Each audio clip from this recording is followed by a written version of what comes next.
Hey y'all, we're going to go ahead and work out of the cookbook. We're going to make our Easter pie, and it's on page 30. So what I have here in my bowl is I have some provolone, and it's a half a pound and just cut up into little chunks.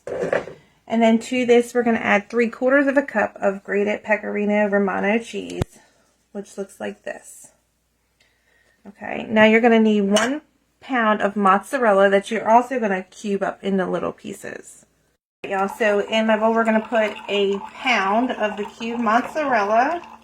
If you have like the ball, it works better, but where I live we don't have very many Italian specialty meats in our grocery store. So you're going to put that in there. Y'all, so normally I use a bunch of ham cubes, but since we had some ham that we've just plain ham just chopped up for a ham salad, I'm going to use this. This is 1 pound, so of either, you know, shredded up or cubed ham. Normally we use the cubed ham. So you just need 1 pound of that in there. Now you're going to need some hard-boiled eggs, and you're going to need 4 of them, and you want to go ahead and chop them up, and we're going to throw that in here as well.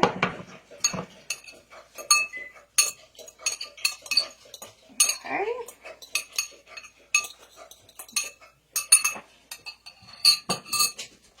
Now you need 2 cups of grated Parmesan cheese. And we're going to go ahead and dump that in here. If you have the fresh, again, that's always best, but I can't always get fresh here. So salt and pepper to taste. I'm going to use a 1/2 teaspoon of black pepper. And I'm going to use a 1/2 teaspoon of salt. Alright, now you're going to need 6 regular eggs.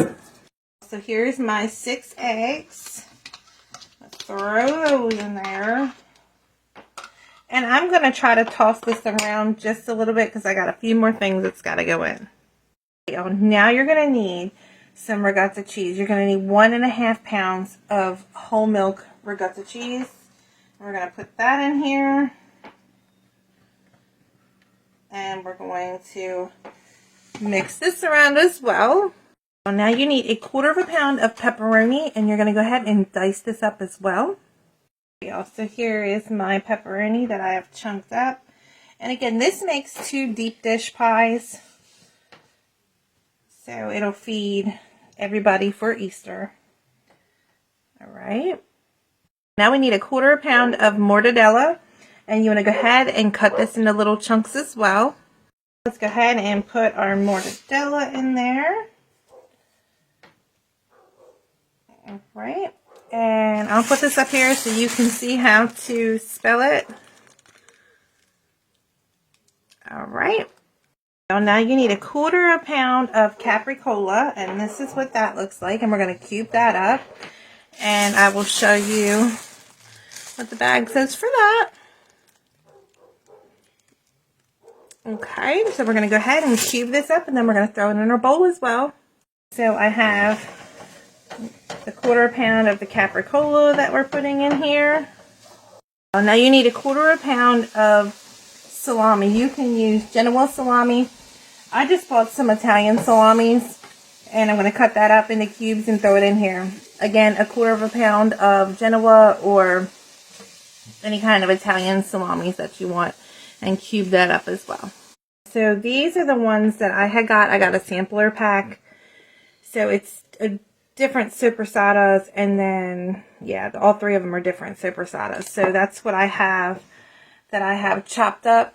And again, 1/4 pound. And this is 3 different ones, but most of the time we just use the Genoa salami. So any kind of really salami would work. Again, 1/4 pound of that. So now you're going to need 1/4 pound of soprasada. And that's what this looks like here.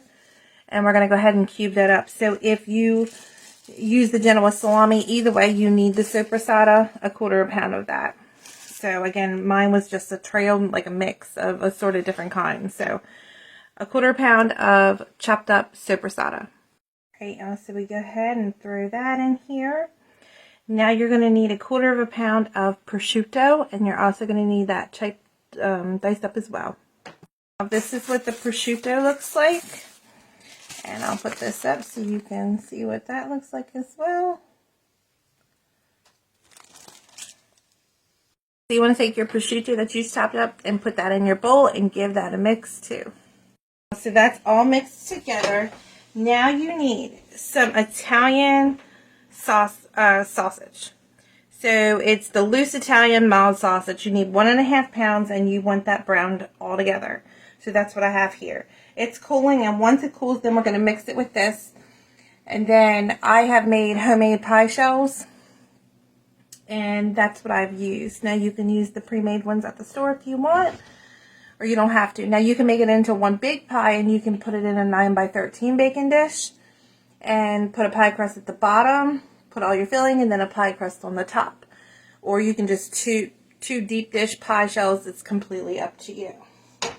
So I'm going to let that cool off just a little bit more, and I'm going to put it in here and get everything mixed together before we start putting it in our pie shell.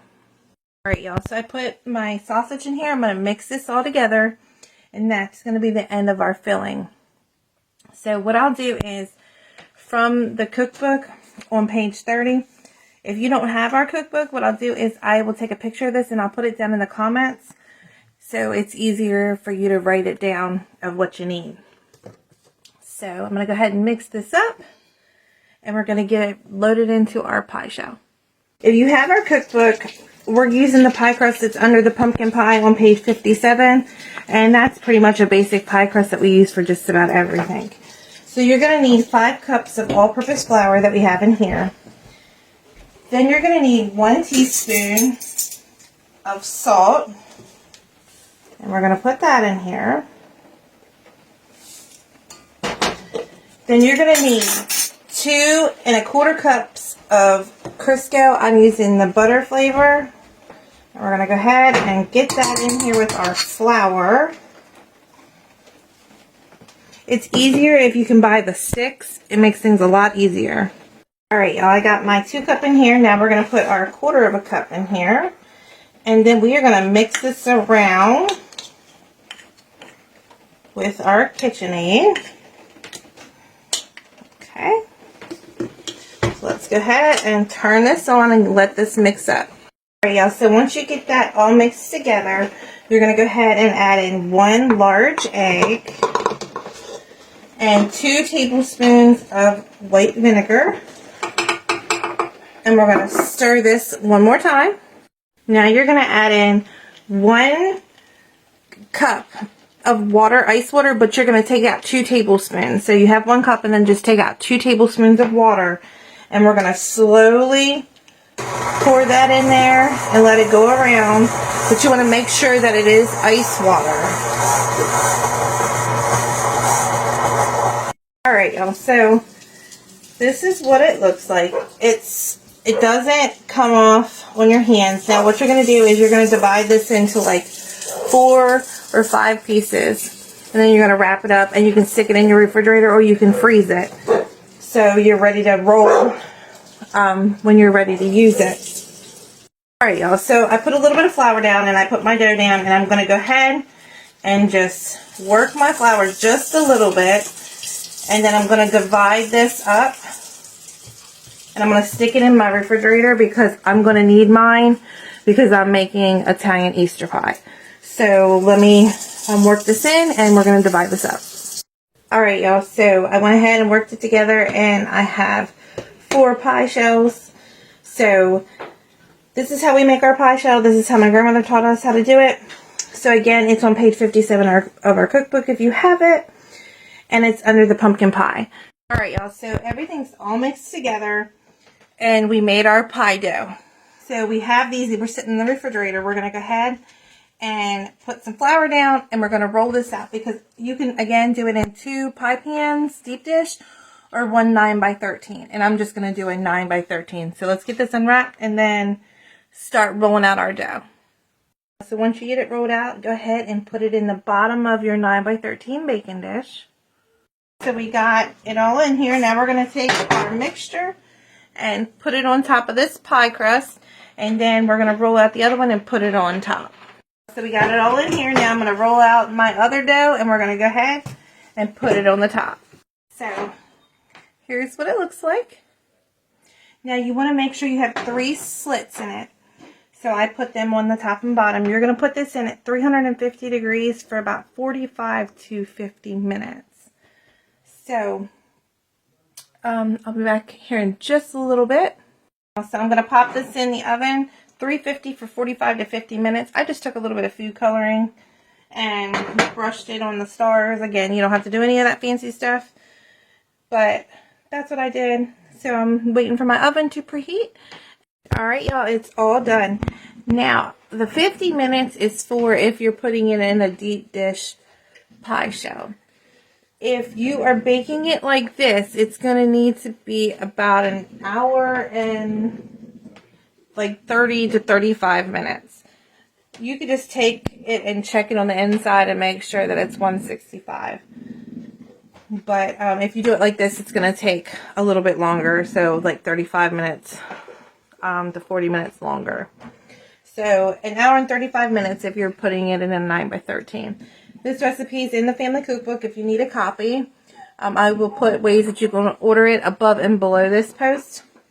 After it cools down and I cut it, I'll take a picture of it so you all can see what the inside looks like. Alright, y'all, so I went ahead, let it cool down, and that's what it looks like. You got all your meats and your cheeses. It's absolutely delicious. So I hope y'all give this a try. Please remember to like and share, and I hope everybody has a great evening.